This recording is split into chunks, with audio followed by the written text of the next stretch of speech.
শয়তান আজ তোমাকে একটা মিথ্যা কথা বিশ্বাস করাতে পেরেছে, কিন্তু সমস্যাটা হলো তুমি হয়তো বুঝতেই পারছো না সেই মিথ্যাটা কি। পৃথিবীর এই ৮০০ কোটি মানুষের ভিড়ে আজ কি তোমারও মনে হচ্ছে তুমি ভীষণ একা?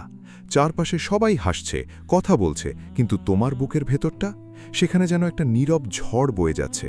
এমন একটা ঝড় যার কথা তুমি কাউকে বলতে পারো না।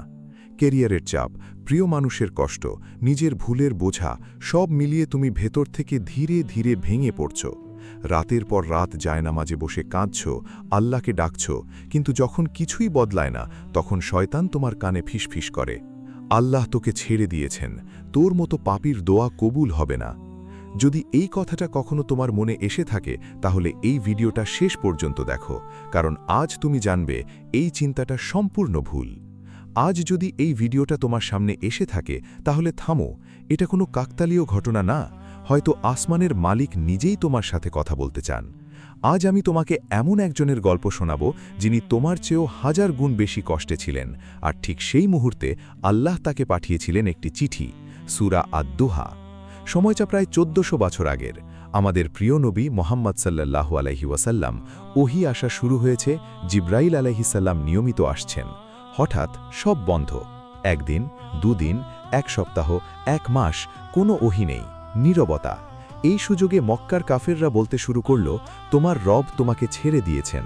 ভাবো একবার, যিনি পুরো পৃথিবীর জন্য রহমত, তিনি নিজেই ভাবছেন যে আল্লাহ কি আমার উপর অসন্তুষ্ট? তিনি কাঁদলেন। ঠিক তখনই আকাশের দরজা খুলে গেল। জিবরাইল আলাইহিস সালাম নেমে এলেন আল্লাহর পক্ষ থেকে এক বার্তা নিয়ে। আল্লাহ বললেন, দিনের আলোর কসম, রাতের অন্ধকারের কসম। বার্তাটা কি? জীবনও দিন রাতের মতো, অন্ধকার আসবে কিন্তু আলো আসবেই। তারপর সেই আয়াত, তোমার রব তোমাকে ছেড়ে যাননি এবং তিনি তোমার উপর অসন্তুষ্ট মন। এটা শুধু নবী সাল্লাল্লাহু আলাইহি ওয়াসাল্লামের জন্য না, এটা তোমার জন্যেও। যখন তুমি একা, যখন কেউ নেই, আল্লাহ বলছেন, আমি আছি। শয়তান তোমাকে বর্তমানের কষ্ট দেখায়, আল্লাহ তোমাকে ভবিষ্যতের সুখ দেখান। আল্লাহ ওয়াদা করেছেন, তোমার ভবিষ্যৎ তোমার বর্তমানের চেয়ে অনেক ভালো। আজ তুমি কষ্টে আছো, ধৈর্য ধরো। তুমি যেখানে আটকে আছো, আল্লাহ তোমাকে সেখান থেকে এমন জায়গায় নিয়ে যাবেন যা তুমি কল্পনাও করতে পারো না। আর তারপর সেই প্রতিশ্রুতি, তোমার রব তোমাকে এত দেবেন যে তুমি সন্তুষ্ট হয়ে যাবে। একবার ভাবো, আল্লাহ নিজে তোমাকে খুশি করার দায়িত্ব নিয়েছেন। তোমার ভাঙা মন, তোমার হারানো সম্মান, তোমার দোয়া, সবকিছু আল্লাহ এমনভাবে ফিরিয়ে দেবেন যে তুমি অবাক হয়ে যাবে। হতাশা কাটানোর জন্য আল্লাহ আমাদের একটা উপায় শিখিয়েছেন, নিজের অতীতের দিকে তাকাও। আল্লাহ নবী সাল্লাল্লাহু আলাইহি ওয়াসাল্লামকে স্মরণ করালেন। তিনি কি আপনাকে এতিম অবস্থায় পাননি তখন? তারপর আশ্রয় দেননি? তিনি কি আপনাকে পথহারা অবস্থায় পাননি? তারপর পথ দেখাননি? তিনি কি আপনাকে নিঃস্ব অবস্থায় পাননি? তারপর অভাবমুক্ত করেননি? তুমি একটু নিজের জীবনের দিকে তাকাও। এর আগেও তো অনেক বিপদে পড়েছিলে, তাই না? তখন কে তোমাকে বাঁচিয়েছিল? যিনি তখন তোমাকে বাঁচিয়েছেন তিনি কি আজ তোমাকে ছেড়ে দেবেন? কখনো না। শেষে আল্লাহ আমাদের 3টি কাজ করতে বলেছেন।